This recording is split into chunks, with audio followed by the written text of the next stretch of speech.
अस्सलामु अलैकुम नाज़रीन व सामाईन। आज के इस पॉडकास्ट में हम एक बहुत अहम फ़िक़ही और मुआशरती मसले पर बात करेंगे। हमारा आज का मौजू है अफ़यून और भंग की काश्त और उसकी तिजारत के हवाले से इस्लामी अहकामात। इस मौजू पर रोशनी डालने के लिए हमारे साथ स्टूडियो में मौजूद हैं मारूफ आलिम दीन मुफ्ती साबिर महमूद साहब। मुफ्ती साहब, प्रोग्राम में खुशामदीद। बहुत शुक्रिया मुफ्ती हसन साहब। वालेकुम अस्सलाम व रहमतुल्लाह। मुफ्ती साबिर साहब, बराह रास्त मौजू की तरफ आते हैं। सबसे पहला सवाल जो आम तौर पर पूछा जाता है कि क्या इस्लाम में अफ़यून या भंग की काश्त और उसका कारोबार करना हलाल है? मुफ्ती हसन साहब, शरीयत का एक उमूमी ज़ाब्ता है कि जिन अशिया का इस्तेमाल फ़ी नफ्सी ही जायज़ हो, उनका कारोबार करना भी शरन जायज़ होता है।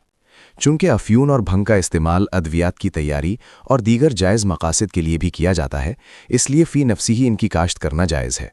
अगर आप इसे दवासाज कंपनियों को फ़रोख्त करते हैं तो इसकी आमदनी भी हलाल है। लेकिन मुफ्ती साहब, आजकल हम देखते हैं कि मुआशरे में अफ़यून और भंग का बहुत बड़ा हिस्सा अद्वियात के बजाय नशे के लिए इस्तेमाल होता है।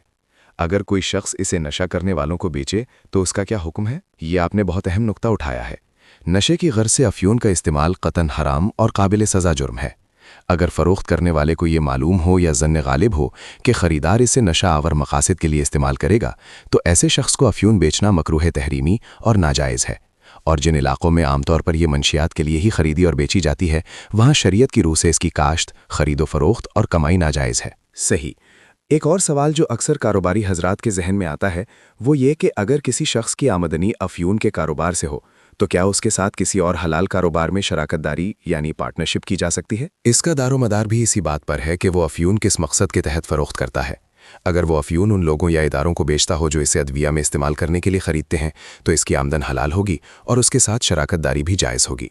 लेकिन अगर वो नशा करने वालों को बेचता हो तो उसकी आमदन मकरूह तहरीमी होगी और इस सूरत में उसके साथ किसी भी किस्म की शराकत दारी जायज़ नहीं होगी। मुफ्ती साबिर साहब, बाज़ इलाकों में हम देखते हैं कि हुकूमत ने मसाले आम्मा के तहत अफ़यून की काश्त पर मुकम्मल पाबंदी आयद की होती है। ऐसी सूरत में शरीयत क्या कहती है? देखें, अगर हुकूमत वक्त की जानिब से अफ़यून और भंग की काश्त और उसकी खरीदो फरोख्त पर कानूनी पाबंदी आयद है तो फिर इसकी काश्त करना गुनाह होगा और इस हुकूमती पाबंदी पर अमल करना शरन ज़रूरी है। मौजूदा दौर में कानून की पासदारी ना करना और गैर कानूनी तरीके से मंशियात के लिए इसकी काश्त करना उसूलन गैर कानूनी और गैर शरई अमल है। माशाअल्लाह, आपने बहुत ही अहसन और वाज़े अंदाज में इस पेचीदा मसले की वजाहत की।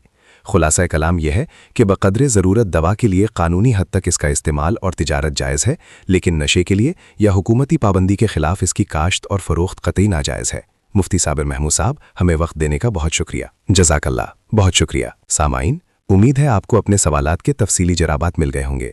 अगले पॉडकास्ट तक के लिए हमें इजाज़त दीजिए। अल्लाह हाफ़िज़।